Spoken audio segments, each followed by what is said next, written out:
Good evening. Welcome to the City Council meeting of Wednesday, October 19th. Can I have the roll call, please? Dan Carey. Present. Peg Coniff. Here. Salem Derby. Present. Jennifer Hayes. Here. JP Kaczynski.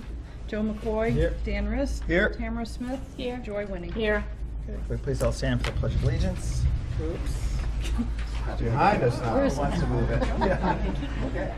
Pledge allegiance to the flag of the United States of America and to the republic for which it stands, one nation, under God, indivisible, with liberty and justice for all. Thank you. Could I please have a motion for the approval of the minutes of October 5th, So moved. 2016? That's correct. Second. There's a motion, a second for the approval of those minutes. All those in favor? Aye. Opposed? Is there abstention? Any One. abstentions? One abstention? Abstain, please. Okay, thank you. Okay, now we're into public speak time. I just want to make a few comments. First of all, just for clarification, public speak time, we are limited to basically only listening to you because as open meeting laws, any topic legally needs to be advertised on the agenda for us to be in deliberation. So if we don't engage with you tonight, it's not that we don't care, it's because we can't by open meeting laws, it would be a violation. We cannot be in deliberation with something unless it's advertised. Second of all, as far as the role of council, because I have a feeling I know what some of your issues are, I think we would love to hear it. I think most, I probably speak all of us here are supporters of the arts and the arts coordinator, but we do not, our role in the budget is to basically approve a budget. We can't even move money from one line item to another line item. All we can do is take money away from a line item. So our financial ability as a council is somewhat limited. We're in what's called a strong mayor government, and that those fiduciary responsibilities remains predominantly with the mayor. We do have a public public hearing starting at 6:15. So if we don't get to everyone speaking, after we do have an important issue that we have to address quickly at 6:15. I think close the public hearing. They can go back to public speak time if there are more of you who would like to speak, because obviously if anyone's here, we'd love to hear you. We do recommend that, if there's a lot of similarities between, it would be nice to have one person that kind of represents the majority of your vote on a similar issue relating to this topic. And because there are so many, if you can try to keep it to about 3 minutes, that would also be appreciated. But moving forward so public speak time again. So if anyone here who would like to address the council concerning something that is not on the agenda tonight, please come up and state your name and address for the record. Hi everyone, Seth Lepore, 12 Chapman Avenue, East Hampton. So I just want to, I appreciate all of those clarifications, and we wanted to make some clarifications as well because we know that a lot has been going out on social media about this. We are in full knowledge that the arts coordinator position that we want to talk about has funding of $29,000. That $11,000 comes from the Adams Grant from the Massachusetts Cultural Council, but we want to talk about how that position could be fully funded through the city. We know that the $11,000 is good for another 2 years, but we're worried about what happens after that. We're not here to cause drama or do anything like that. We're here actually to thank the current mayor, the former mayor, and the city council for everything that people have done thus far. There's quite a few of us that want to talk tonight, so I just want to get to my piece. A lot of people would joke about Burns being the mayor of East Hampton, but there is always a truth in a joke. Burns is usually the first point, or was, I'm sorry, the first point of contact for people when they come to the city.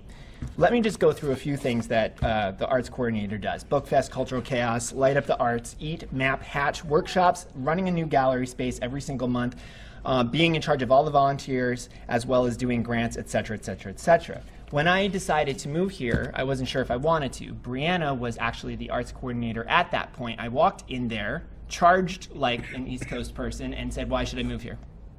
Give me 3 reasons." She gave me many more than that. I still wasn't satisfied, moved to West Hampton, then decided to move here and have really made a home here. I feel as an artist and as a arts advocate that I can take risks here that I can't take anywhere else. I have a home here. I've started East Hampton Collab with 2 of my co-founders, and we are in a very good collaboration with East Hampton City Arts as well as the municipalities. One of the things that I want to point out when I go around and talk to different businesses, one of the things that I hear is how much the arts makes their businesses better. If you talk to Jim from Mount Tom, he'll tell you that the first Cultural Chaos was the best day of business he had ever had. period. We went from 5,000 people the first year to 10,000 people the next year. People want to be here. I have over 20 letters. There's someone from Pittsfield who says that she comes here for her culture and her art. She comes all the way from there to be here for this. Burns, want to take it? All right.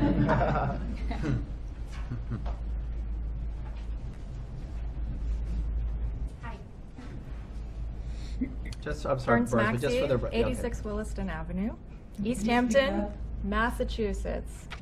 East Hampton, Massachusetts. Okay.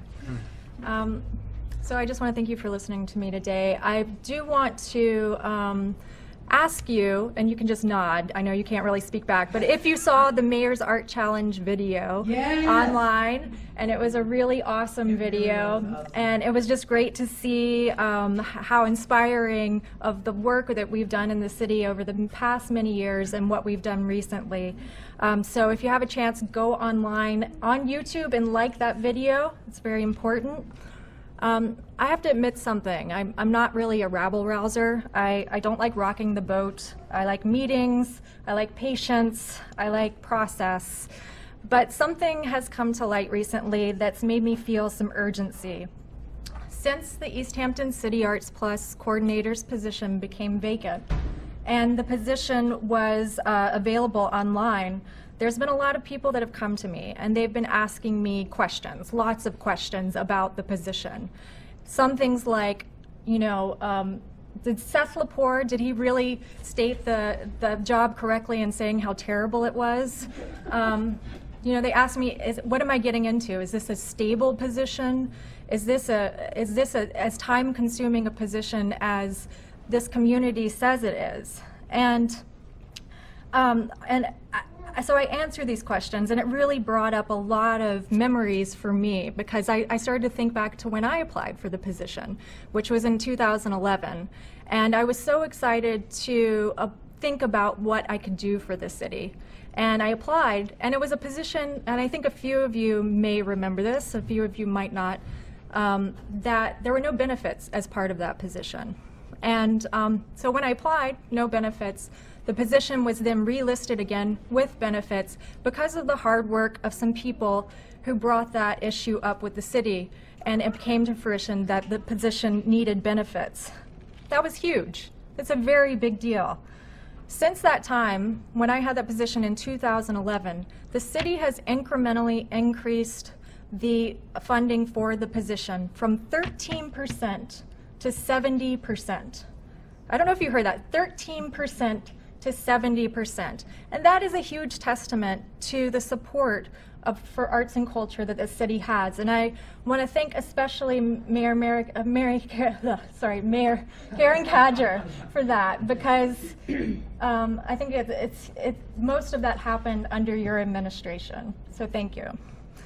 You know, sometimes we look around and we think that all the good that is here is a given, but like CPA or labor law or East Hampton City Arts Plus or the Pascomic Land Trust, but I know you know that's not true. It takes a lot of people to come together looking at issues and opportunities.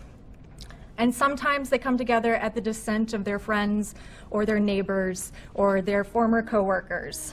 So I'm here tonight to ask that the city pay 100% of the arts coordinator salary through the city budget.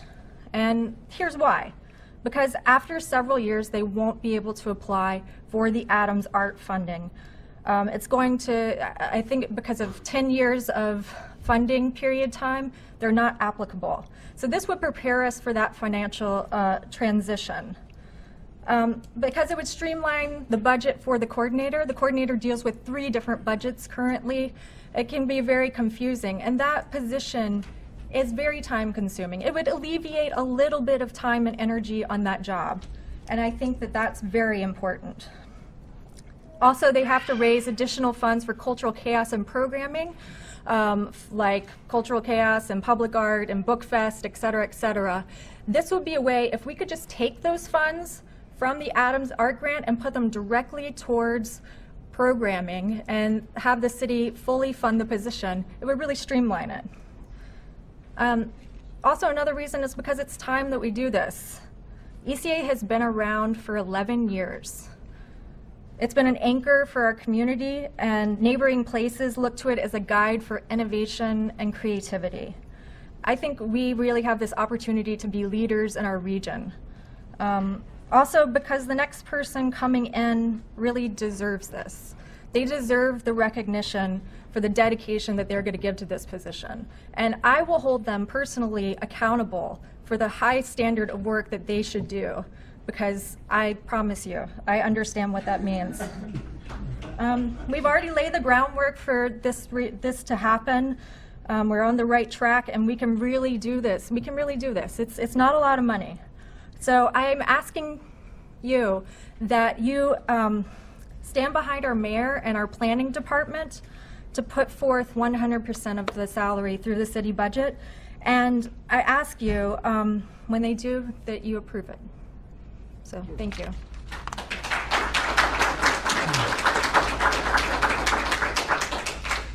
Anyone? Oh.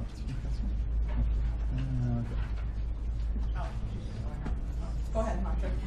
I'll wait for you. Marsha Morrison, 24 Winter Street, East Hampton, 01027, Massachusetts. That is one hell of a hard act to follow. Right? Thank you so much for Burns for saying that. I too am very much behind the what I would call the necessity of the city fully funding the position once, in fact, the grant is gone. I know that everyone in this city works very, very, very hard, and I know that everyone in this city works way beyond what is considered the 35-hour work week, and I know that. This person does too, and deserves to have the same kind of salary fairness that the rest of the city has, or the city employees have. I thank the mayor, I thank the council, I thank this great city for being so arts friendly over the past 12 years that I've been here. Just to give you an example, we were talking about the economic basis, what the arts do for the economy. My house is now worth about 40% more than it was, maybe even 50% more than it was when I came in 2004. There are people dying to move into this city, and they're willing to pay over asking price to get what they want. That's part of the responsibility of you people, and also because of the arts and culture we present. So I don't want to say anything more other than to say I'm hoping that you can find a way, the mayor can find a way, and you can find a way to assist or to support the mayor to fund fully out of the city budget, particularly when the grants disappear. Thank you. Okay, what I would like to do, because we're getting close on this public finance, I was thinking if I could have the mayor speak for public speak time, for her mayor communications, because she may address some of the issues you're talking about. Mayor, would you like to do mayor communications right now before we go into public hearings? I can wait till after. After public, Absolutely. yeah, after public hearings? Okay, Absolutely. so we'll take one more, and then again, we're gonna have to do some finance stuff, and we can go back. So if you could again state your name and address, that'd be terrific. Joe Landers, 27 Howard Ave, center of the universe. If anyone remembers those bumper stickers. I've been here for about 20 years. I watched the Cottage Street area go from being shuttered to being lively. As Marcia says, property values have gone up. We have 4 new microbreweries in town, and I know part of it is because we have the world's best water, but part of it is also because this is perceived as a place that's up and coming. As a result, I'm hoping the tax base is increasing and that the revenue stream for the city has gone up, and that there might be the possibility of increasing funding for this position. Based on talking to Burns and also talking to the last cultural director, the position requires far more than 35 hours a week. I would like to see not only the position fully funded so that one of those budgetary issues can be moved into programming and not become something that the person has to worry about in order to just maintain their salary. I'd like to see the city explore options for providing additional support, whether it was AmeriCorps, whether it was reading a little bit on city departments for some special skills. For instance, in budget, people who may be very good at one part of this job may not be able to wear all the hats and may need some additional support, and I'd like to see them get that support if they need it. So I'd actually ask that the city try to go beyond just funding the position to also providing additional support for the position. Thank you very much. Okay, so as I said, we have a little bit of finance stuff to do, and then we'll come back to this public speak. So can I have a motion to open public hearings? Move the public hearings be open. A Second. motion second to open public hearings. All those in favor? Aye. Aye, opposed, abstained, motion passes. Councilor Rist. For two reasons, I am going to start with the $138,000 appropriation request for CPA funds, because this explanation that our park director will give to you is actually what the bonding is dealing with. So let's start with that. The CPA approved this. I am the chair of the CPA as well. I think it was 8-0, none against, one member absent. This is for a long ago planned and now needed renovation of the entranceway to the park, and also renovation of a very beautiful stone building that is a bathroom that's not being used because it needs a lot of work. And I'll let John explain it to you, all of you. You should have received the map that shows the renovations, the Daly Park Field renovations. I'm hoping you all got this. John Mason, East Hampton Parks and Recreation Director. Yeah, the 138,000 request through the CPA is to leverage another 322,000 through the state park grant program. That's the same grant program that funded the boardwalk project as well. There is a time necessity by the end of the fiscal year, or actually by the calendar year, to get the appropriate bonding verbiage into the state. So we will remain eligible for that. We're hoping to hear back mid-February on whether we did receive the grant dollars. Like Dan said, it is to redo the front entrance. It is a traffic nightmare with people crossing and coming in and out of the park, especially during busy times. We're going to make the stone building bathrooms ADA accessible. We are also going to add some ADA accessible playground features at the playground up top, and additional parking, a couple of parking spaces as well. This has been on the Parks and Rec plan for at least 7 years now, as long as I've been here, and it goes back even further, I believe. The stone building, at least, project goes back even further than that.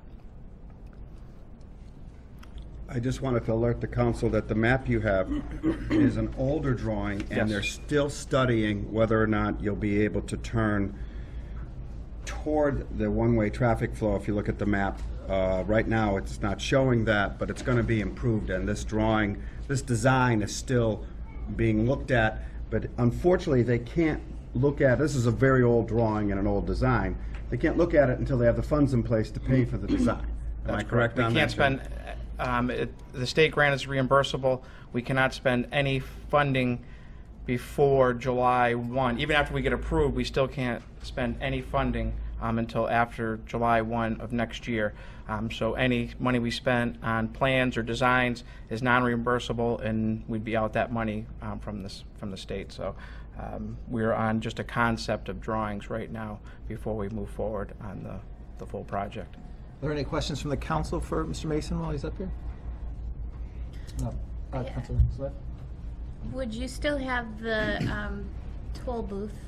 That would be moved into the park, yes. So it would be off the road. That's one of what I talk about, safety concerns of driving in and out. It'd be moved down into the park, probably like 30 to 50 feet down into the park, maybe further. Okay. But so yeah, it would alleviate that traffic that's right on Daly Field. They can just zip right through and not have that obstruction. Any additional questions for Mr. Mason? No? Okay, thank you very much. Thank you. Does anyone want to hear from the public who would like to speak to this appropriation? Please come to podium, state your name. Okay, not seeing any. Councilor Rist. Just before I make the motion, the Finance Committee approved this 3-0. I make a motion that we accept the supplemental appropriation request. The amount requested is $138,000 to be appropriated from the CPA Reserve for Open Space account, $49,200. From the CPA Reserve Fund, $88,800, for a total of $138,000 to be appropriated to the Daly Field Nonotuck Park ADA entrance renovations, $138,000. The amounts requested for the following purpose: to provide funds to the East Hampton Parks and Recreation Department for the Daly Field Nonotuck Park ADA and entrance renovations. Second. Okay, motion is second to approve the supplemental appropriation of $138,000. All those in favor? Aye. Aye. All those opposed? Motion passes. Okay, The next issue is the borrowing bonding that is required by PARC, P-A-R-C. And the city will do a resolution from the city council and also a bonding motion. This is so that money's in place. We won't actually borrow this money, but we have to have bonding authority in place. It's part of, I'll let the finance director or the mayor explain that further. But this is relating to the CPA grant, and I just wanted to comment that this grant is an example of how CPA funds leverage grants in lots of ways, housing and urban development grants. In this case, the park grant for the park renovations. It's a great thing to have, and those communities that don't want to do the CPA are really making a big mistake. But that's just a comment. So, Mayor Cadger. Good evening. So in front of you, you have the bonding request. And I think Councilor Rist made it clear, this is nothing that we intend to do. This, if you had, the resolution that you approved, if you look at the language at the very bottom of it, it just says that the city has allocated $460,000. So this is a park grant that John, and it's a PARC grant. It's a state grant that John is applying for. And what they require, a little different than some of the grants we get, what they require is that we have the funding in place. You'll probably remember from the boardwalk. So that's why it has, that's why you have a borrowing request. And we have no intentions of borrowing because if we don't get the grant, then we'll be resending this anyway. But it had to be in place, and we have to certify that to the state as part of John's application. So, and the language that is in front of you is the language that pertains to the vote. So that's the vote that's required. So these are just requirements from the park, PARC. We had to go around in finance subcommittee about it, for the application.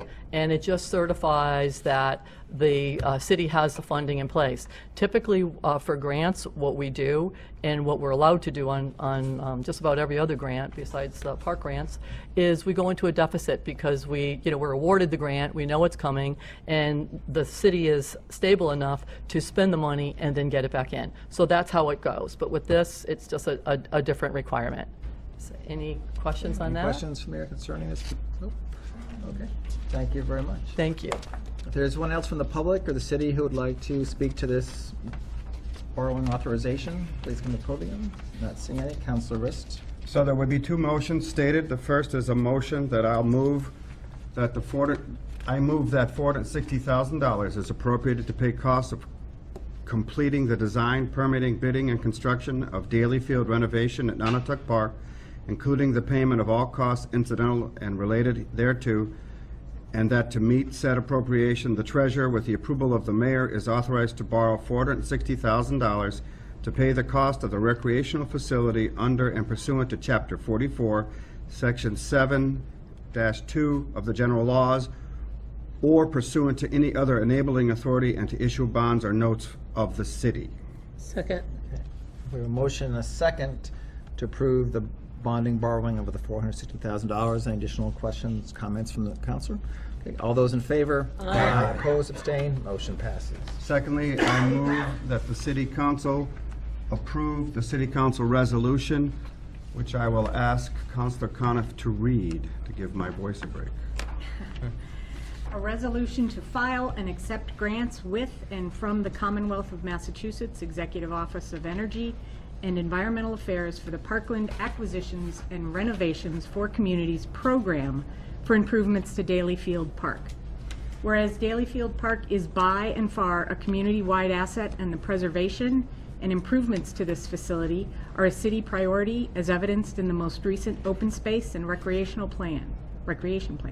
And whereas Daly Field Park is dedicated to park and recreation purposes under Massachusetts General Law, Chapter 45, Section 3, and whereas Daly Field Park ultimate restoration, guided in principle by the master plan, will greatly enhance this facility with improved infrastructure, park entry, ADA accessibility, etc. And whereas the main focus of the plan is to increase the accessibility and the restoration of infrastructure at Daly Field Park to adequately host events, activities, and meet the needs of all community members. The overall cost and fiscal budget constraints prevented the city from proceeding forward with implementation as one project. And whereas the project was instead viewed as a series of phases to be implemented over time, by priority as fiscal resources were available, with the intention of securing grant funding when and if available to assist in this effort. And whereas the Executive Office of Energy and Environmental Affairs is offering reimbursable grants to cities and towns to support the preservation and restoration of urban parks through the Parkland Acquisitions and Renovations for Communities Grant Program 301 CMR 5.00, and whereas the Daly Field Park Restoration Project will cost a total of $460,000, and the city has allocated $460,000 in funds for Daly Field Park Restoration Project. Almost done. Now, therefore, be it resolved that the mayor be and is hereby authorized to file and accept grants from the Executive Office of Energy and Environmental Affairs, and that the mayor be and is hereby authorized to take such other actions as are necessary to carry out the team, purposes, and conditions of this grant to be administered by the Parks and Recreation Department, and that this resolution shall take effect upon passage. I therefore second the motion to accept this resolution. Okay. Okay, so the motion is second to accept the resolution. Any other questions or comments? All those in favor? Aye. Opposed, abstained, motion passes. Isn't government wonderful? Okay. Moving on, we now have, and I'll ask the mayor to explain this because the park director had another event to go to, $36,000 from free cash to purchase for the Park and Recreation a 4x4 Silverado pickup. The newest vehicle they have is 10 years old. They have a 2000 Sierra that's no longer can be inspected, and they also have one from the DPW. Recently, and as far as I can remember, the Parks Department usually gets a hand-me-down from the DPW and the Highway Department every time they need a new truck. So it's already had a lot of miles on it. But because the Parks Department doesn't drive the kind of miles that the DPW does, they get a lot of use out of this. However, they need something with a little more pep, and this is the first time they're actually going to get a new truck. Mayor Cadger, do you want to explain anything else on this? Sure. So, what you have in front of you, obviously, is a funding request from me for $36,000 for a capital request, and it's for the Park and Rec. And as Councilor Riss said, it's for a brand new, unusually for the park, pickup truck that they need. They had a 2001 Chevy that will be taken. What they have now is a 2001 Chevy, which will be taken off the road.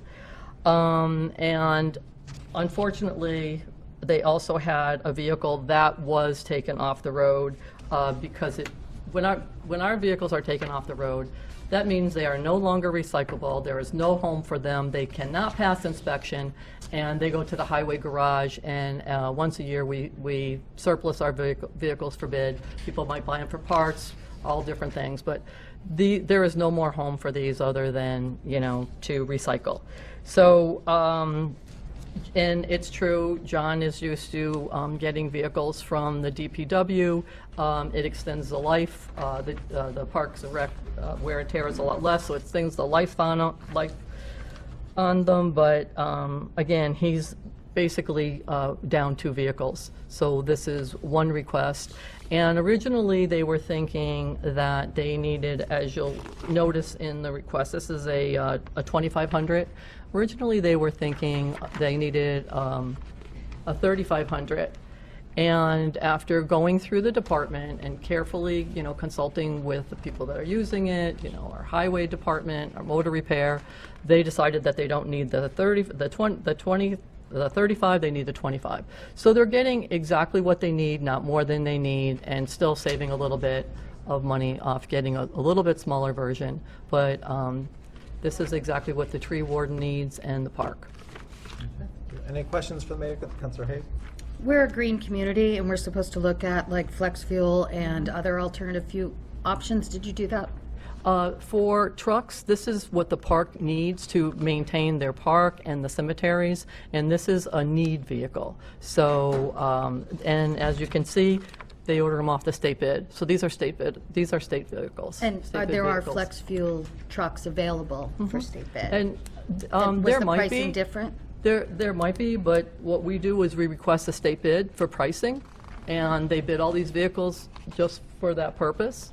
And so that's what they're getting. They're getting a vehicle that is, a brand new vehicle for once in a long, long time, and a vehicle that, that they can afford but meets all their needs. And Councilor Wynn? So are they going to be using this also to service some of the needs for the cemeteries? yes, Because exactly. our park and rec also That's right. maintain Brookside all of and our East, right, East Street. cemeteries. That's right. East as Street, well as Brookside. all of the parks in the town, not just Natatuck Park, but park out on like Councilor Rist's area, Right. the park down in Millside and Pleasant Street and Pleasant Green. Yeah, all of them. Right. So I and see that you have the towing package, so it's going to be able to yeah. be multi-use. Right, and they even looked at some of the additives to see if they could eliminate them, but they're safety issues. Right. So the answer became no. Right. And Nothing fancy, just what they need.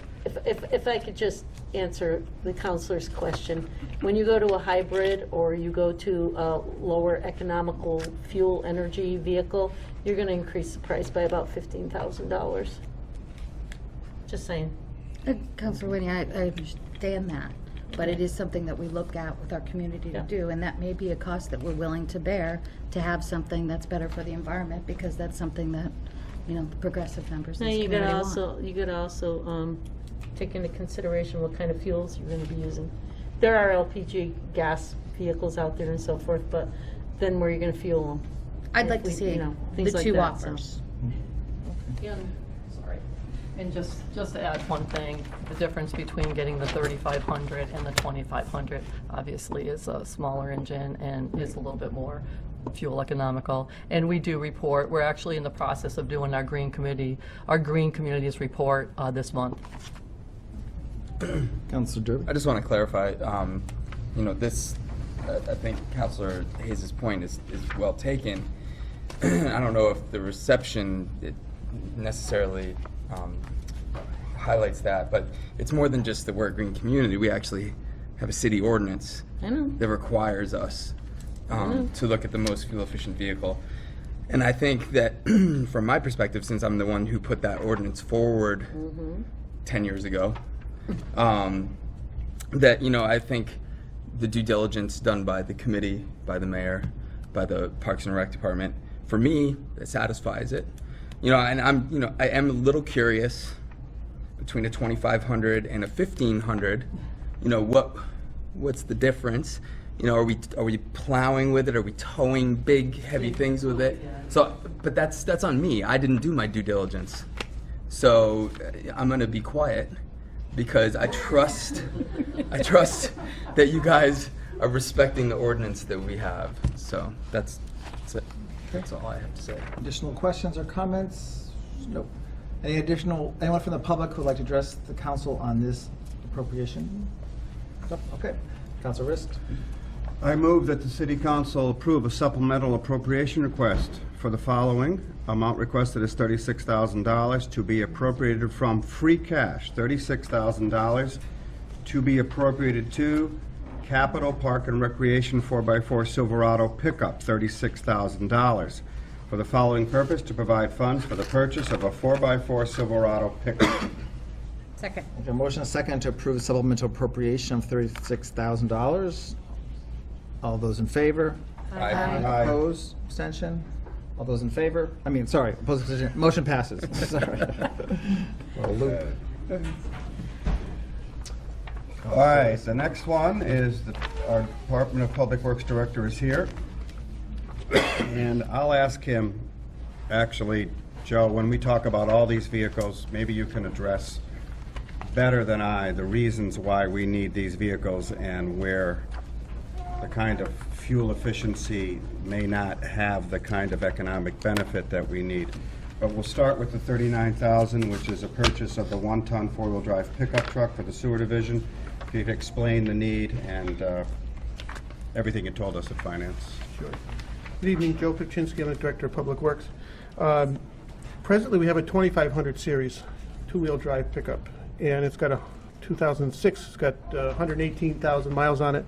Still a fairly solid pickup truck, but the kind of use we give it in probably 2 years, it's not really going to be worth much. The idea is to move it to park. They can probably get 4 to 5 years out of it, and we're looking for not a 2500 but a 3500. And the reason why we're looking for a 3500 is we have a flusher that we need to pull. We have a 1-ton truck that we pull that flusher with, but if we need to pull that flusher in an emergency in the middle of the night, we need a Class A driver because it's over the limit as far as weight. And we can't always find a Class A driver. With the 3500 series, it brings us down into a Class B vehicle, so all of our drivers are Class B, so we can find somebody to pull it in the middle of the night. We also need a four-wheel drive because a lot of our, I shouldn't say a lot, but we have a lot of sewer lines that are out in cross lots. You have to go out in fields and behind yards to access those. So we need something that we could get in there and do. As far as the fuel efficiency and as far as the flex fuel, when you get into the larger vehicles, anything above a 150, which would probably tow up to 7,000 or 1,500 up to 7,000 pounds, you can use the flex fuel engines in them. But when you get into the 2500 series that you can probably tow 10,000 pounds, and the 3500 series, which we need in this one, because we have a flusher that weighs 13,000 pounds, you can't get the flex fuels in those motors. They have to be big enough and strong enough. The truck has to be just powerful enough to do it. And a lot of times the flex fuels just don't give you that option. Okay, that helps me. Thank you. Okay, Councilor Winning. Joe, is it a diesel or is it gas? This will be a gas one. The new diesels with the T4 emissions, they're just a big headache, a lot of maintenance to them. So again, we're looking at trying to control cost and going with the gas. Additional questions, Councilor Hayes? I seem to remember us doing quite a few vehicles last year as well. And you were saying that this was, the newest one you had was like 2 years old. The vehicles we believe we got last year was one for the highway department and the water, there was 2 for the water department. This is in the sewer department. Mm-hmm. Additional questions? I just wanted to, he alluded to something that I didn't state to the council quite clearly. We are moving the vehicle that this is replacing to the Parks Department, so it's a hand-me-down, but the Parks Department will get 6 years out of it, even though it has 117,000 because they don't put the wear and tear. So the Parks Department, having lost 2 vehicles, now will have 2 additional vehicles, a new one and a hand-me-down. It's a great efficient use of our very large fleet of vehicles. Okay, thank you. So thank you, Director. And I'll call anyone from the public who would like to address the council on this appropriation. Time to come up. Being seen, Councilor Rist. I'd like the council to approve a supplemental, I move that the council approve a supplemental appropriation request of $39,000 to be appropriated from enterprise retained earnings, $39,000, to be appropriated to capital sewer 1-ton 4-wheel drive pickup, $39,000 for the following purpose: to provide funds for the purchase of a 1-ton 4-wheel drive pickup. Second. Okay, a motion and a second to approve $39,000 supplemental appropriation. Additional questions or comments? All those in favor? Aye. Opposed, abstained, motion passes. Two more, I believe. Yeah, thank you for your patience out there. Unfortunately, we are required by law to match our agenda public hearing notice for open meeting law purposes. So I now want to ask the Park Director to come up and talk about his loader-mounted snow blower, which I think may be necessary this year since the Farmer's Almanac says get ready. It's $120,000. The old one we have is 22 years old, and we need something dependable. And I think you said that the old one was still might be usable, but this might not be as dependable as why we need a new one, right? The older one is still serviceable. Like I said, it was purchased in 1994. We use it after every big storm to pick up the snow in the downtown areas and also getting into the side streets in the new city and off of Pleasant Street. And that's a safety thing, because if we can't get that snow out of there, eventually the snow makes the roads so narrow that they can't get more than one car down there. And if a car parks there, then the road is closed. So we have to get in there and pick that snow up and get it out of there. If we didn't have a snow blower, we'd have to pick it up with loaders. Would never finish. It would never finish before the next storm came. You need something that can blow the snow into a truck and get it out. This snow blower that we have now and the new snow blower that we're looking to buy can load a triaxle in about 30 seconds. So you get a line of trucks, you can move a lot of snow overnight very, very quickly. We did put some money into this present snow blower about 7 years ago, 6 or 7 years ago. New bearings, new shafts and everything. But it's getting to the point where the sheet metal is wearing on it, because when you're running snow and sand through that machine over the last 22 years, you're wearing away a lot of that sheet metal, and it's getting to the point where it's losing its strength. It's not worth a lot to get rid of it, and it's worth way more for us to keep that in case we have one go down. We have redundancy. We can still go ahead and do that. So that's what we're planning on doing. Okay, any questions for? Oh, yeah, I've seen it. Okay. Yeah. Just one note, Seen it. because I was kind of Seen it in naive to this action. when I hear snow blower. This is not something just to, as you mentioned, to just blow snow off the road. This is what you do to load snow into the pickup trucks to send it somewhere for. So this is a serious piece of machinery. Dump trucks. Dump trucks, right? Dump trucks. Okay. So thank you. Is there anyone from the public who would like to address this council on this appropriation? Not being seen, Councilor Rist. I'd like to move that the council approve a supplemental appropriation request for $120,000 to be appropriated from free cash. $120,000 to be appropriated to capital highway loader mounted snow blower, $120,000. For the following purpose, sorry I was slow, to provide funds for the purchase of a loaded mounted snow blower. Now. Second. Okay, so we have a motion, a second for the approved supplemental appropriation of $120,000. Questions or comments on this? All those in favor? Aye. Opposed, abstained, motion passes. The last one. Last one is for, again, for the DPW. It's for a four-wheel drive loader. It's a large amount of money, $225,000. I'll let the our DPW director explain it. I just want to say that all of these were approved by the Finance Committee 3-0. I forgot to mention that. Joe. About 5 or 6 years ago, we were very fortunate where Chief Motter obtained for us 2 military surplus loaders. They were 1989s, so they weren't new by any stretch of the imagination. They both have been in service plowing snow. One of them is, 1989, they get harder and harder to get parts for them because they're so old. And then they're made by the military, which makes them just a little bit different than what they would make them for the general public. So the maintenance on them is getting harder and harder to do. And what we would like to do is replace one of them with a new loader that we can hook to the new snow blower, and we have a mated loader snow blower combination where we can pick up snow reliably and also plow snow with it also. Okay. Any questions, Councilor Hayes?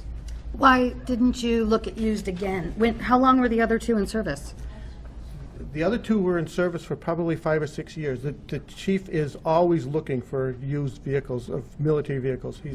He constantly, there's nothing there that he has for us. And again, a military vehicle, it's not readily suited to hook into a commercial connection. They're military. They do things differently. Do you remember the cost of the military units from salvage? The military units didn't cost us anything, I don't think. They were free.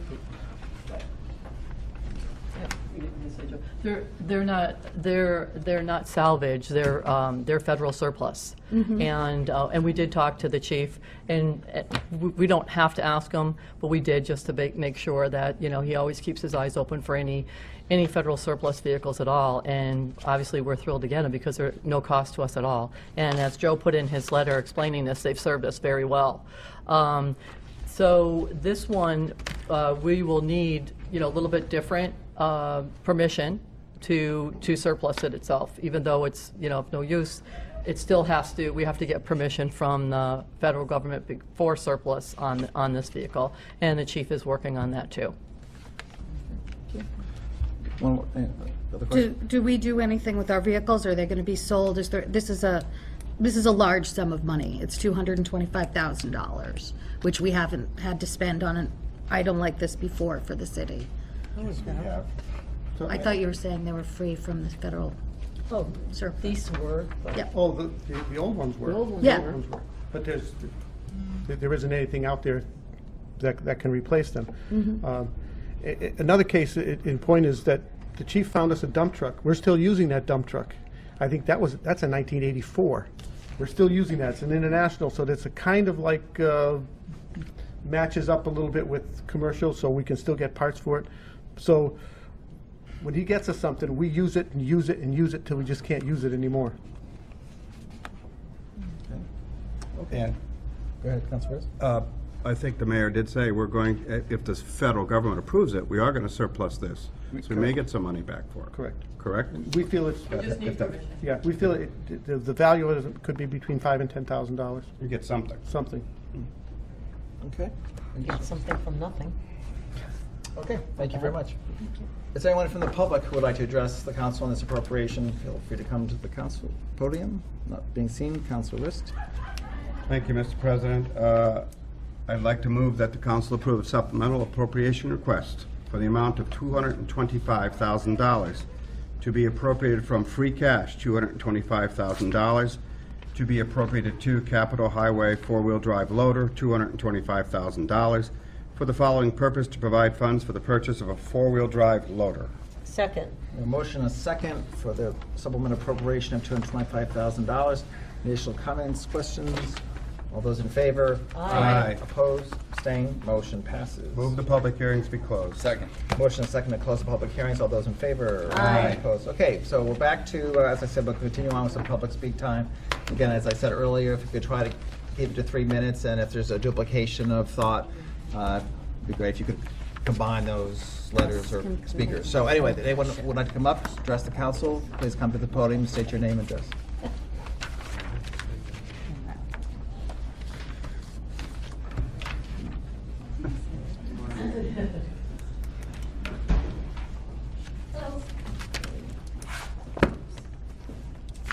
I state my name and where I live.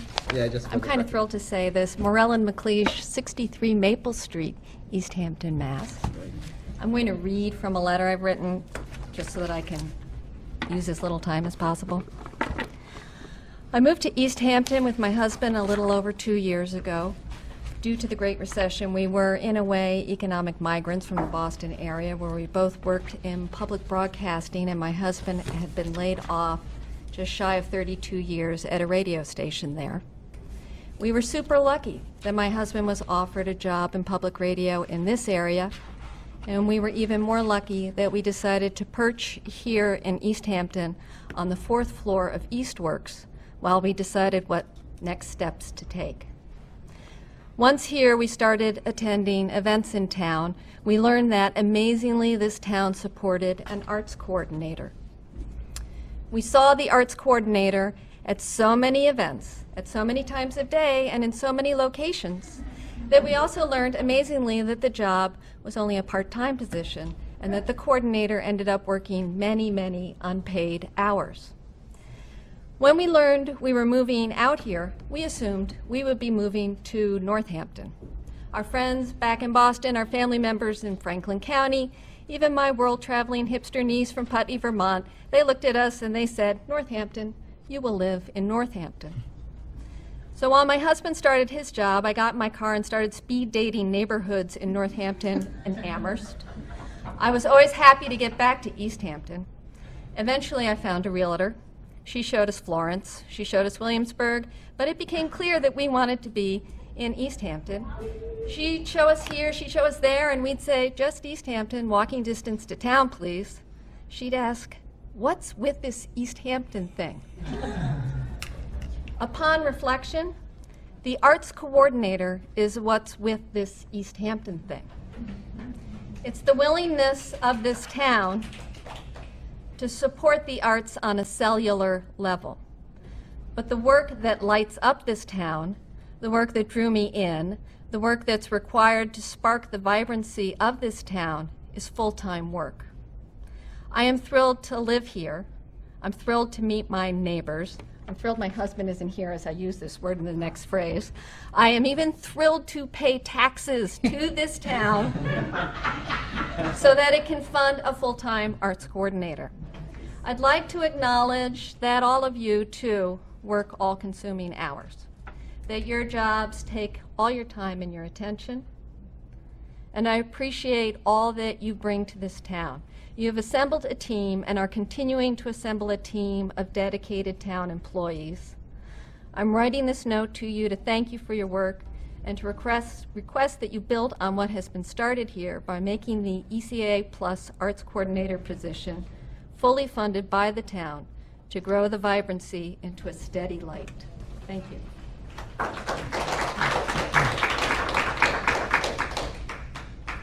Okay, anyone else from the audience would like to come address the council? Okay, please come up and just state your name and address for the record, please. Good evening. I too moved here by accident, and I'm so happy I did. Can you just state your name? My name is Gail Herman. I live on Russell Lane in East Hampton. Thank you. And I just wanted to say yes to everything everyone else said. One thing that we didn't mention that you need to really consider is that the Arts Council and all the activities that were given on the days of cultural chaos and art walks and other kinds of grants that were done, they really help families with children. They help them unite and have local places to go that are not expensive.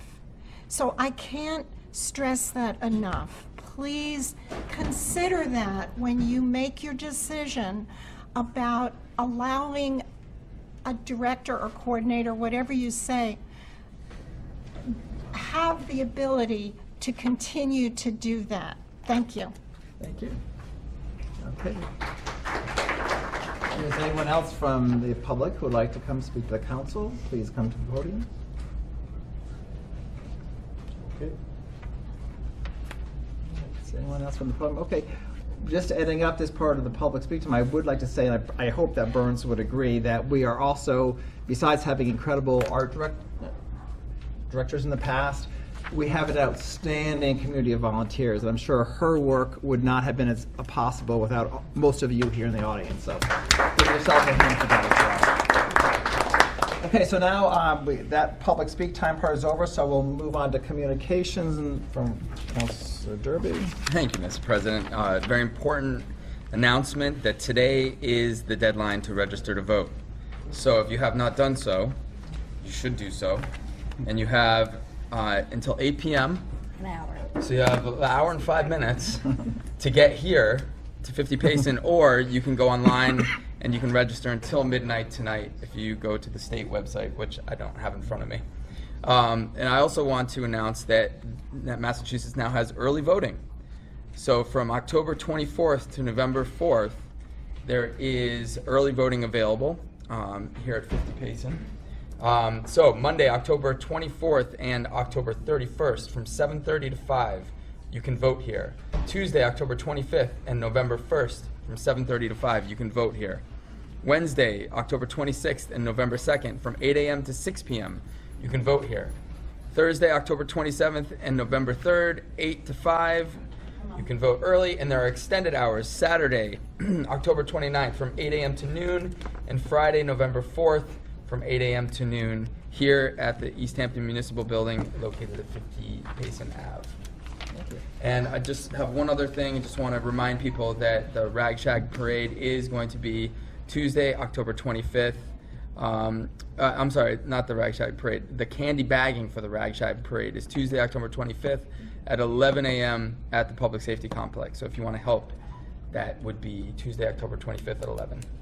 Thank you, Councilor. You can certainly kill a room, Councilor Derby. I sure did. Cleared it right out. You're welcome.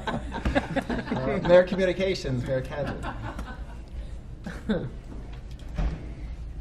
So, Salem, you said about the Rag Shag bagging. Yes. Did you say about the Rag Shag Parade also? Because that's the same day. Oh, it's the same day? Okay, Yes. so So Jan gave me his little posting because, as you know, he had to leave. And thank you for, he had the bagging on here too, which is always really fun. Mm-hmm. But what he's done in the past years, another efficient move by John, is he does the parade the same day. So we not only bag over 1,000 bags of candy, but it's pretty much easy. We give them out the same night.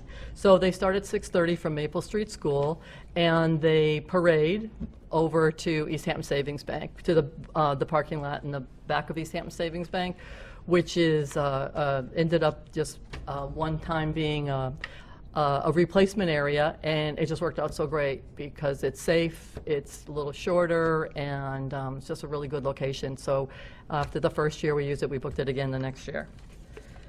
I don't want to forget regarding the Mass Cultural Council Mayor's Challenge, I don't want to forget to thank very important people that were extremely helpful, did the video and the taping. And I'm a little concerned because one thing I don't like to do is ever say anybody's name wrong, probably because of everyone says my name wrong. But his name is Henry, and I know him as Henry, but I'm going to try to say his name, I have it as Amistad. So I'm sure I'm probably saying it wrong, which, sorry, Henry. And Pat Bruff and Jessica also assisted. So this was put together in a very short period of time. But when the challenge came to me as an email, there was just no way that, I thought, East Hampton, we definitely have to have East Hampton represented in them. So please, go on and vote. The Mass Cultural Council goes by the people that like it, but you have to go into YouTube and like it. So it's not quite as, quick and easy, but, still do that.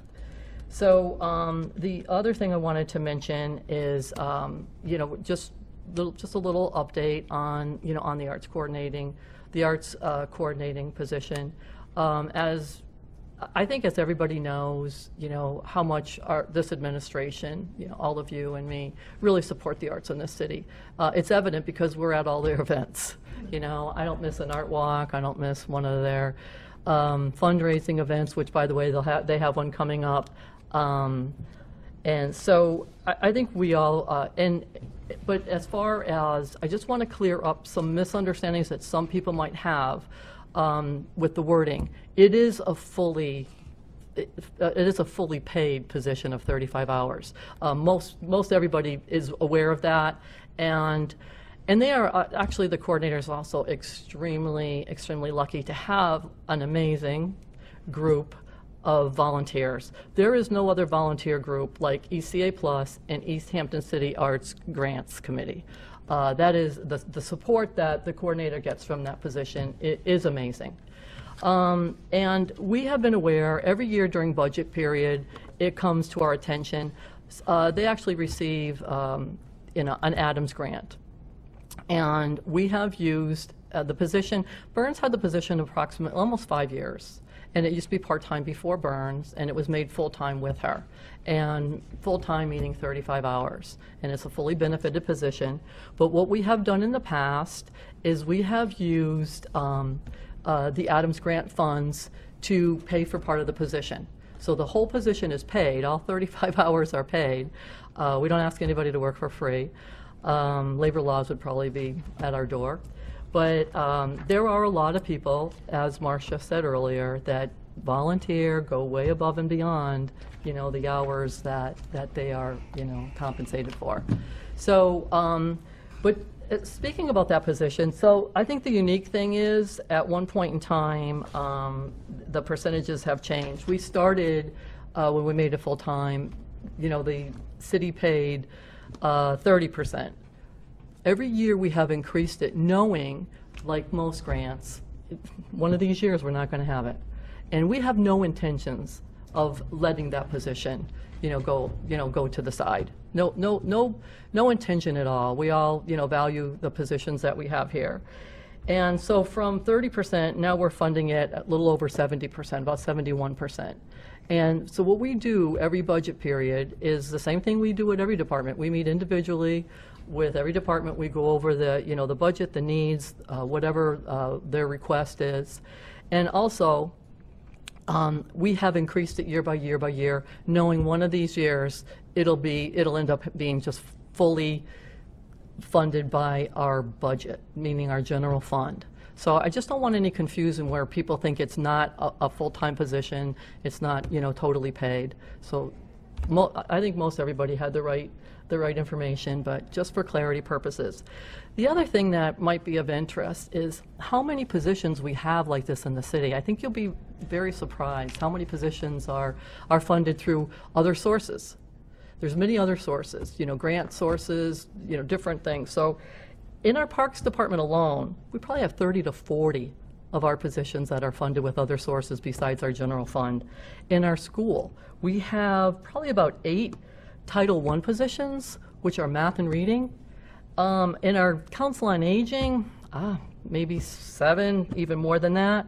Our city planner, our grants, our CDBG grants coordinator, all of them are funded with either grants or other sources. And so there's a lot of people that this involves.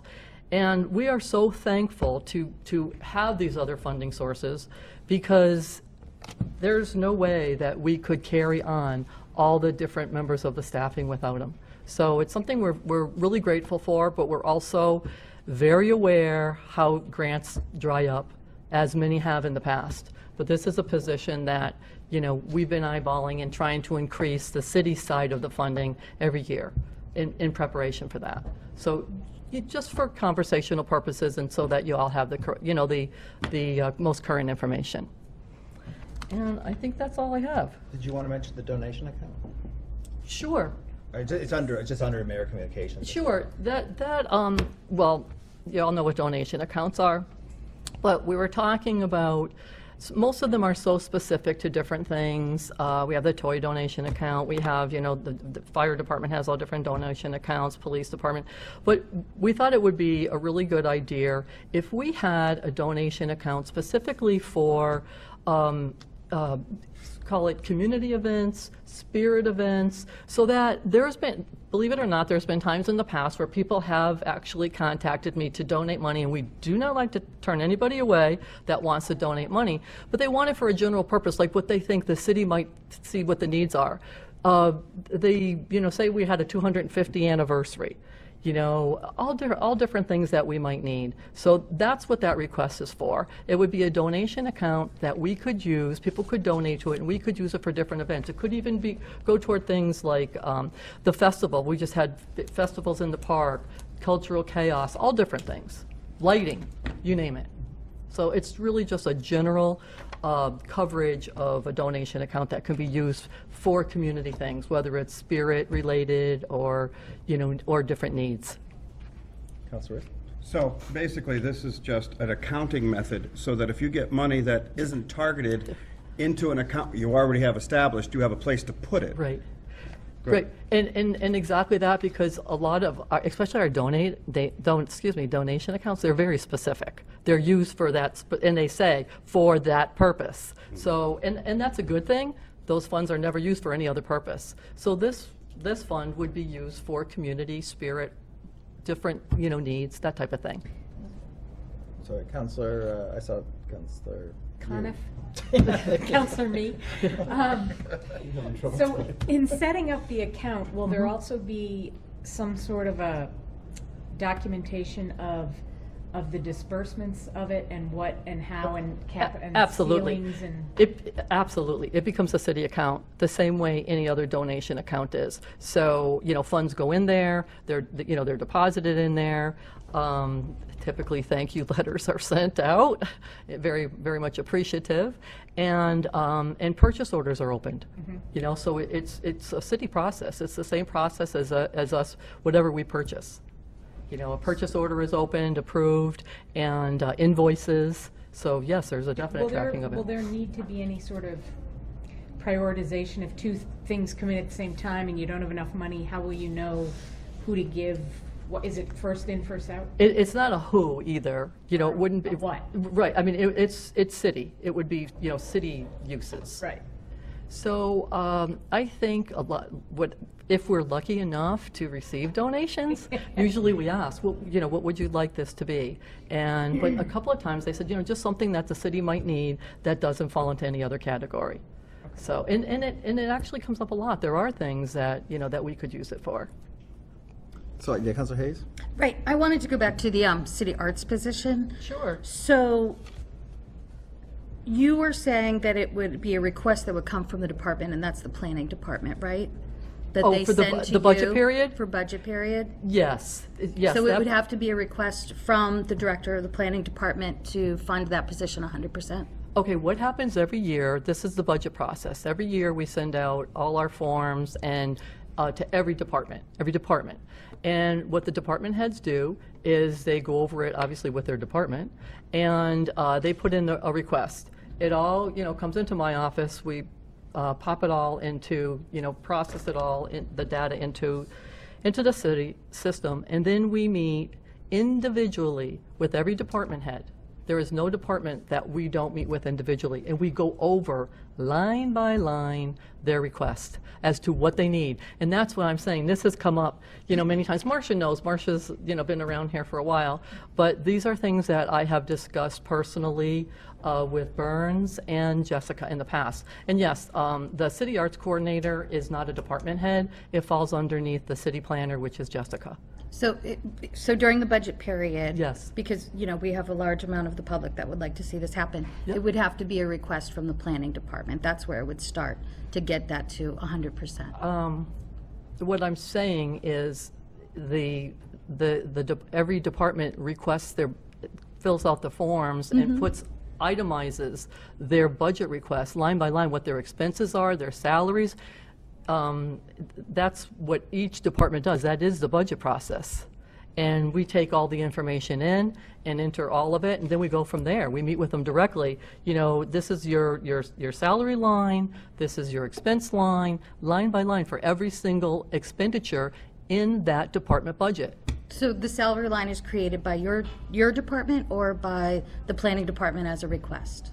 The request comes from them. Okay, the perfect. request, like we send out the forms. It has there's a form that is that all the departments have been filling out forever. It's very basic, and what it has is the personal services line, and which has salaries. You might have one employee. You might be lucky enough to have 10. Yep. But every line item is separated. You'll see full-time positions, part-time positions, alternate positions, and that's the personnel. The next half of it, the next section of it is expenses.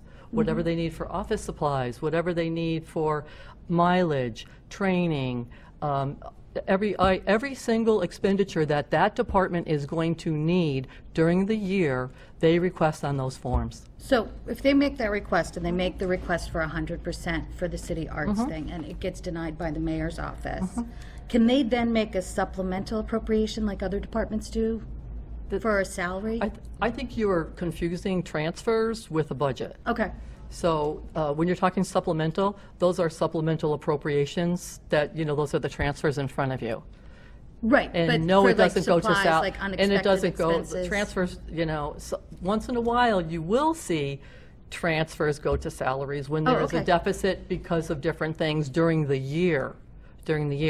But that, as I said, we personally meet with them and go over every inch of that, which is why I'm telling you about the conversations that we have had. And we talk completely openly about it, that yes, we know, it's only a matter of time, so this is why we increase it every single year. And they're well aware of what we do. Great. So what do you think the chances are that it's going to be 100% funded in your next budget? Well, I don't talk about chances. What I would do is I would see what we have, what we have for funding. I don't think there's a chance of, we don't take chances. It's a budget process, and we go through every single department and, what funding we have and to balance the budget. But again, like I said, we have been increasing it. We're up to a little over 71%. When we started, not even 5 years ago, with 30. So we have increased it every year. Okay, Councilor Riss. I just want to make sure that I'm understanding you, and I think it's quite clear to me. You're funding the position 100% right now. The sources of that funding include 29% from a grant. Other sources. Right. But you're funding it 100%, and you've made it quite clear to the council this evening that when that grant dries up, you intend to fund it 100%. It's not. Is that true? It's exactly what I was saying. Is that is not a position, and sadly enough, you have seen positions 2 years ago. You've seen just 5 positions in this building eliminated. Because grants ran That out. one wasn't even thought of cutting. It wasn't even. It was not ever our intent. So I think the people in this room and this council is very appreciative. This councilor is, because I'm an arts person. I appreciate that, and I know that the people in the room who were here appreciate the fact that you're going to intend, as long as you're mayor, to fully fund the position. I have no problem with the grant continuing to be used until it runs out. I don't know if that's Councilor Hayes' position or not, and she can speak to that, but I think an $11,000 grant, which is what you're using, part of it, for that, is it's a good thing. And if you decided to fund it 100%, that $11,000 you would have to take from the general fund before the grant ran out has to come from someplace. So I don't have a problem with that. I know it'd be nice if the grant could be used for other arts projects, but I think prioritizing the salary of the arts coordinator with the grant is an excellent way to go, until which time is you can no longer do it. But I'm very happy to hear that And like you're I gonna fund said, it. we haven't missed it. It hasn't gone unnoted, and it's been brought up in every single budget period that, yes, we're going to increase it because, it's the city taking the entire brunt of the position over little by little by little. But it's really not that little. From 30% to 71% in less than 5 years is a pretty good increase on the city's general fund side. One last question, Councilor Hayes. Can you remind me what the salary is and what the percentage of the, what the grant amount is? I don't know if I have the salary in front of me. I think 29 the and salary, the total salary for the position is close to 40. It might be like 39, the arts coordinator position, the total salary. So out of that, I believe what we've been using, and again, other sources, about 29% is about 11,000. So out of the 40, 11, basically around 11 or so is used from other sources. Could be the Adams grant or different donations, different sources. So, and the rest of it, which would be close to 30, like 29, whatever, is funded by the general fund, by the city budget. So just to put this forward, what the community is asking for us is $11,000 to complete the salary without any other sources involved. Correct? It sounds like Okay. I don't agree. No.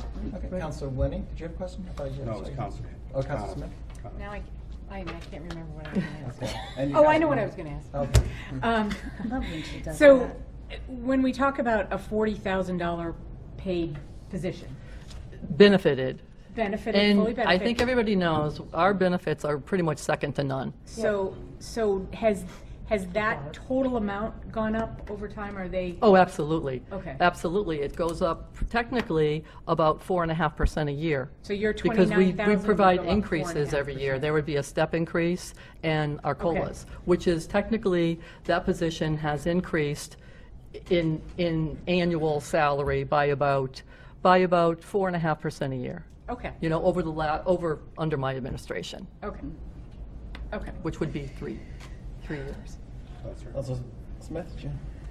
What if the new arts coordinator comes in and is unable to fundraise that amount, and the grant dried up? Would you ask the protocol right now, would you say, worst case scenario, we can fund it 100%, but make every effort before that to get a grant?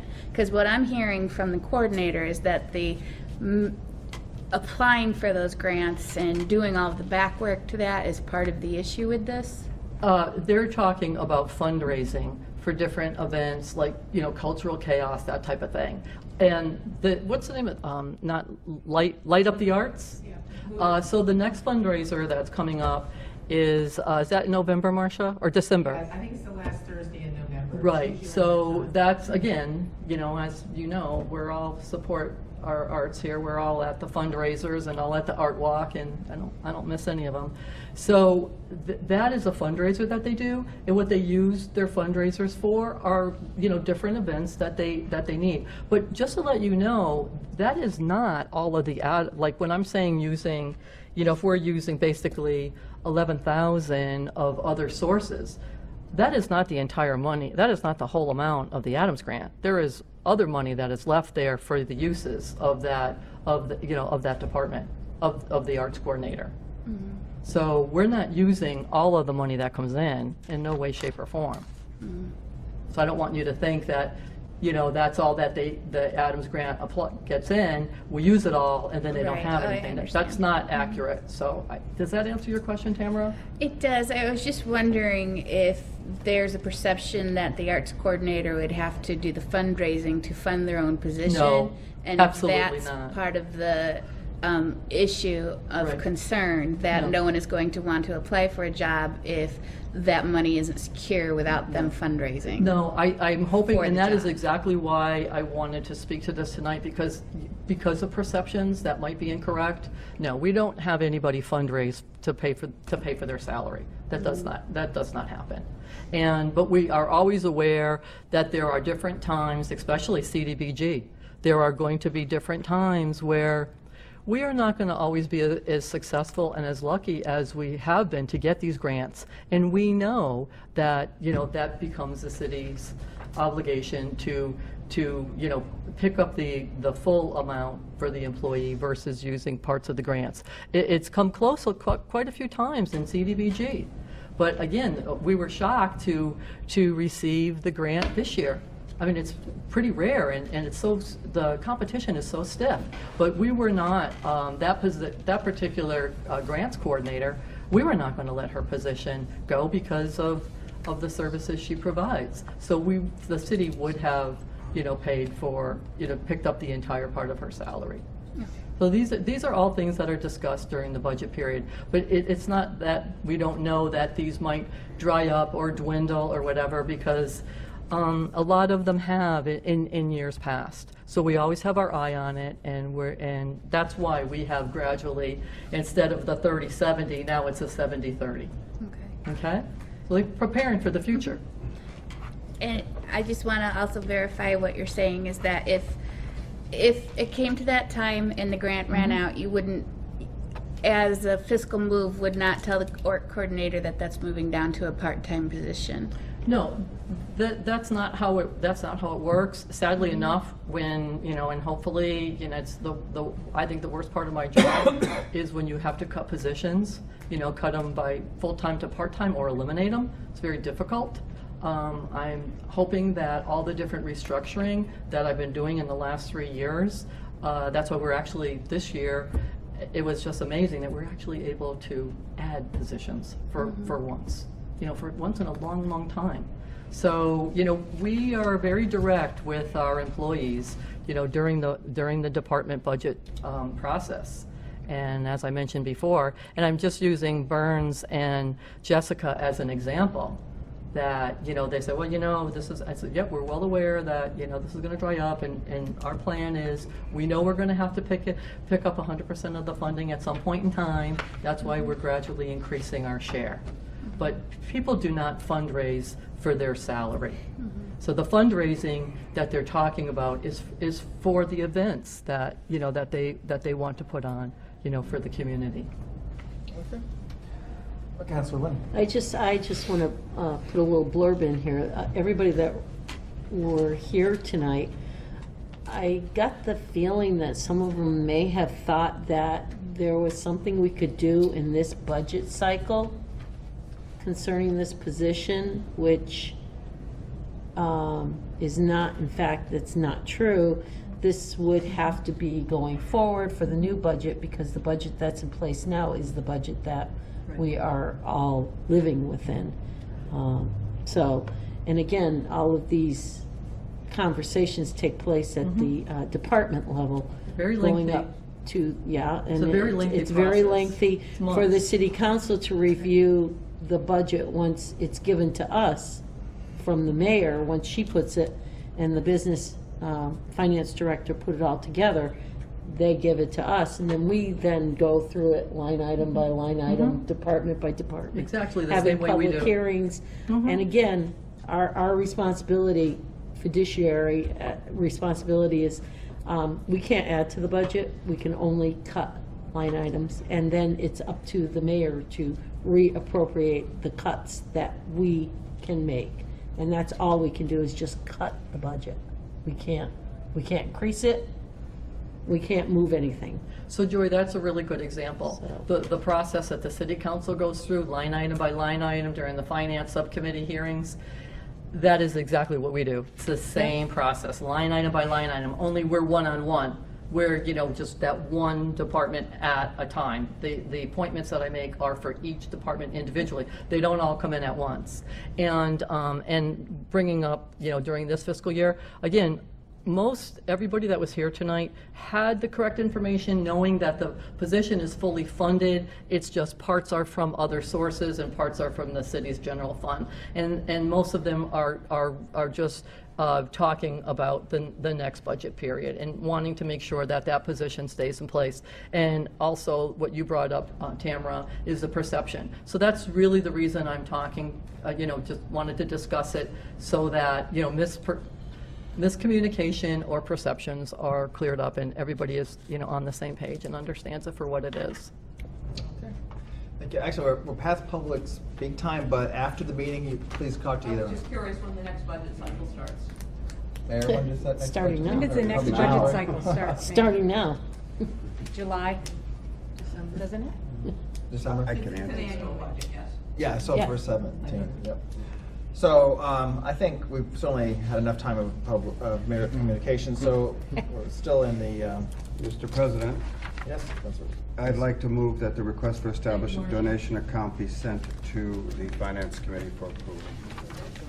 Second. Not this time. Okay. And so you asked to go to subcommittee? is that Yes, correct? that Okay, was my so motion. Motion to move that to subcommittee additional, is there a second on that? Second. Okay, all those, any additional questions or comments? Councilor Hayes, was it you? No, Okay. just gonna All vote. those in favor? Aye. Opposed, abstained, motion passes. Okay, standing committees, Finance, Councilor Riss, you're on again. I'd like to announce that our next meeting is next week at 5 o'clock downstairs in room 1. At that time, we will talk about the donation account, which I think needs further discussion, perhaps. We will also discuss the $750,000 borrowing, and the new business we're going to have tonight. I would like to, as an announcement, and I think you might have all received this, we did very well with free cash this year. And I'm announcing this because I think it's a testament to the fiscal responsibility of our administration and the finance director that we have these kinds of funds. It sends a message to the state and to bonding agencies that we are fiscally prudent. We received $1,798,000 in free cash for the general fund, and in enterprise funding we received $1,420,789. What I mean by that, we didn't receive it, we got certified that that's how much money was left after last year's budget. And after all of the expenditures that the mayor has put forward, we will have still $657,566 in free cash and $1,381,789 in retained earnings. Our our stabilization account is close to $2 million after the funding cycle, and our capital stabilization account is $1,237,363. Again, this demonstrates that we have a very solid financial footing in our town. And what the mayor mentioned, and I wanted to not set off any alarms, but it is out there, we may get some 9C cuts from the governor's office depending on the income that the state is worried about. And that's where our stabilization accounts will come in to help us so we won't have to cut positions. Yep. So that's why I'm very happy to see these funds.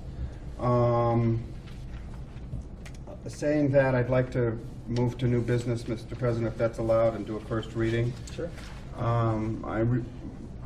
For a first reading, a supplemental appropriation request has been made. The amount requested is $10,565. From free cash, $10,565,000. To be appropriated to Capitol Police repeater package, $10,565,000. For the purpose of providing funds to replace a 42-year-old repeater that is no longer operational. Second. I move that this be sent to Finance for review. Second. A motion and a second. Any questions? All those in favor? Aye. Opposed? Abstained? Motion passes. I'd like to set a public hearing at our chamber for the following item, next meeting at 6:15 in these chambers for the following items: the fiscal year 2017 tax classification hearing, the $750,000 free cash and general capital stabilization fund appropriation request, and the request made this evening for $10,565,000. Set public hearings at the next meeting, please. That's a motion. Second. Okay, we have a motion to set public hearings on November 2nd, 6:15 p.m. for those three previously read items.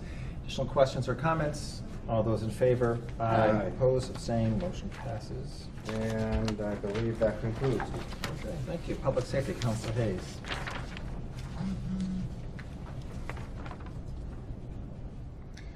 We have a letter going out to our contact at the Mobilite phone company. We have a list of questions that we're going to send, and we're waiting to come together with that person so that we can set up a time and a meeting to talk about all of that together with them. And then we'll move to have it to a public hearing there. And then the request to allow on-street parking on a section of Pleasant Street, I believe we're still working on the wording of that, which is a little bit tricky because we're going over a long, vast distance, and we have to use markers on every single curb cut and street and what's going on. But the parking on Pleasant Street seems to be moving along swimmingly without us, so as it was. And then thus concludes. We don't have anything else. Would you like an extension maybe on that? Oh, yeah, absolutely. Let's do 90 days. Yeah. I don't want to use all 90 days, but I would like to put on 90 days Okay, a motion because of the holidays. For a 90-day extension on the on-street parking on Pleasant Street. Is there a second on that? Second. Okay, all those in favor? Aye. Opposed, abstained, motion passes. Thus concludes. Okay, appointments, Councilor Smith. Thank you. We have no old business, but we do have a number of mayoral appointments as well as the city council president appointment that I would like to request in the form of a motion to be moved to the appointment subcommittee. So there's quite a few names here. Would you like me to read them all or do them individually as motions? No, you don't need to do that this evening, they just need to be moved to committee. Yeah, we You can just do that. move that. You can Need to do do that that when we meeting. actually approve them. Okay, so I don't even need to say what ones I'm moving over? I'll do the city council one separately, but, I mean, the city council president CPA one, but for these, how many are there? 22? Okay, so maybe you can just move these 22 appointments to appointment subcommittee. Okay, so I'd like to make a motion to move these 22 appointments to the appointment subcommittee for consideration. Second. Okay, there's a motion, a second, to move the 22 appointments to appointment subcommittee. Any questions or comments? All those in favor? Aye. Opposed? Abstained? Motion passes. But I'll just quickly move on here, is that the city councilor president has a CPA preservation committee appointment. I guess technically I could just appoint someone, but I think for transparency and participation, I always like to move this to appointment subcommittee. So I would make a motion to move Greg Rowland to the appointment subcommittee for consideration of reappointment to CPA. A hearty second. Okay, oh, good. There's a motion and a second to move this to appointments. All those in favor? Aye. Against, abstained, motion passes. Okay, so appointments.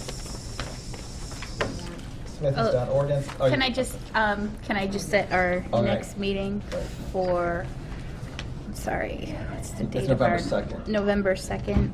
I think we're gonna have to do this a little earlier, so is 5:15 Yeah, adequate? sounds Okay, 5:15 on November 2nd. Is there a second for that? She just announced it. Oh, that's right. It's been a while. Okay, so that concludes? Yes. Okay. Appointments, Councilor Derby. Thank you, Mr. President. To start with some housekeeping, I would like to request for all three of our agenda items a 30-day extension. Second. Okay, a motion and a second for a 30-day extension on all three agenda items. All those in favor? Aye. Opposed, abstained, motion passes. Okay, the ordinance subcommittee did meet last Wednesday, which was the 12th of October, at which time we discussed food truck ordinance, as well as single-use plastic bag regulations. We're still moving forward with both, working diligently, and we are going to be meeting next Wednesday, the 26th at 6 p.m., and at that time the health agent is going to be there, as well as some other interested parties for the food truck issue. We did have some people come to the committee last week and talk, but we're trying to gather more information and make sure we do this right the first time. So that concludes. Okay, thank you. I will take the responsibility of moving past property as there's nothing on the agenda, and Councilor Kwasinski is not here tonight. Rules and Government Relations, Councilor Rist. No report. Okay. Last thing we have to do business-wise is to approve the warrant for the upcoming election on Tuesday, November 8th. Move that we approve the warrant. Motion a second to approve the warrant for the election on November 8th. All those in favor? Aye. Opposed, abstained, motion passes. Do we all have sign to it? that, or- Okay. Is it you, Joe? No, Barb, who is that? Everybody or just me? What? The warrant? That's everybody. Okay. Right Okay. here, right? Yes. And, We have to sign a lot of the other things too. but in the meantime, I will entertain a motion to adjourn. So moved. Second. A motion, second adjourn. All those in favor? Aye. Opposed, abstained, motion passes. Thank you Oh, very you much. know, just sign it.